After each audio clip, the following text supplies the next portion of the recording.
Good day and welcome to 40 Days of Questions. I am answering one of your questions every day in Lent, apart from Sundays because of the rules. Christina Farmsey asks, does the competitive side of YouTube, work, life, ever get you down? How do you keep a clear head about it? I had to think hard about this one just because I think that I am quite competitive, but I'm also I don't really get that sad if I lose. And I think it's because of the following. Yesterday, I was watching a Tony Robbins documentary. Tony Robbins, I recognise most prominently from Shallow Hal, in which he plays himself. Now, I'm not gonna lie, a lot of the documentary made me feel a bit weird, but I do like a lot of his principles, and I think that he genuinely cares. He's just kind of I don't know, he's what I would attribute to being American, although I know that's probably not the right way to explain it. He charges like $5,000 per week-long seminar, and you go and you kind of cry a lot about your life and you realise things, but it seems a little bit culty. Anyway, the point is that part of his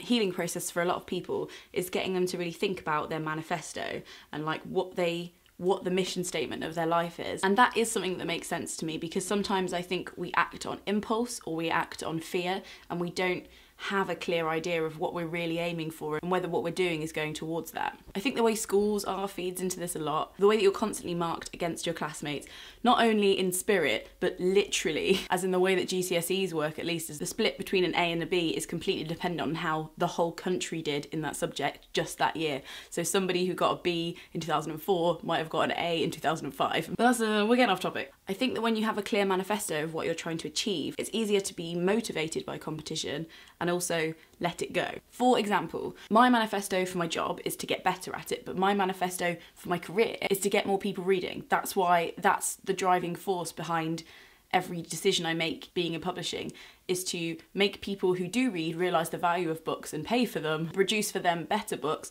and also to find the people who aren't reading as much as they could and see if we can produce books that they like. So when I see people around me not doing their jobs to that end, or I see companies not really working towards that, that's a competitive streak in me that comes out, because I want to be like, I can do that, I don't think you're doing it right, I think I could do it better, or I think I could do it in a cooler way. Or when I see somebody doing it really good and doing it in this way that's amazing, I want to be part of it because they're achieving my manifesto.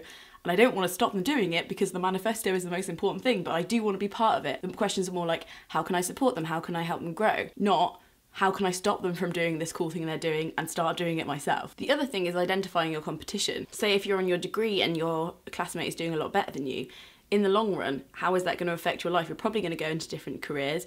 Even if you both became lecturers, you'd probably be lecturing at different universities, reaching different students.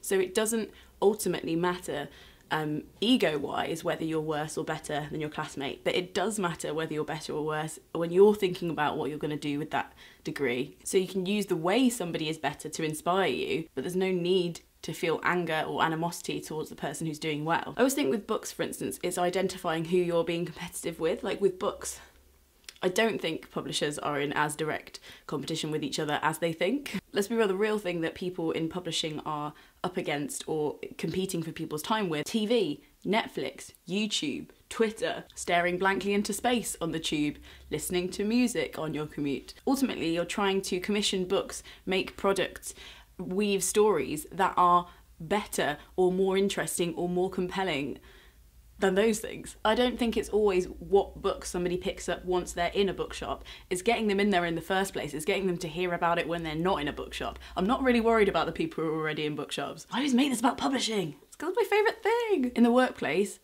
there is literally nothing worse than working with somebody who thinks they're in competition with you. Never be that person. There's always something you don't know, but there's always something you can find out faster than somebody else.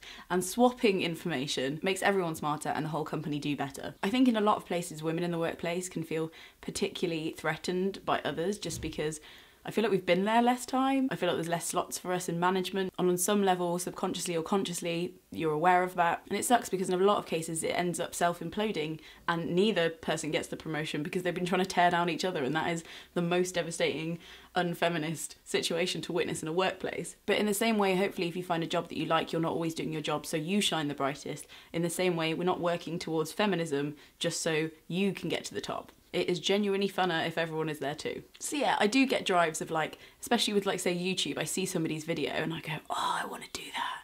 Or like, oh, they covered this topic but they missed out all of these things.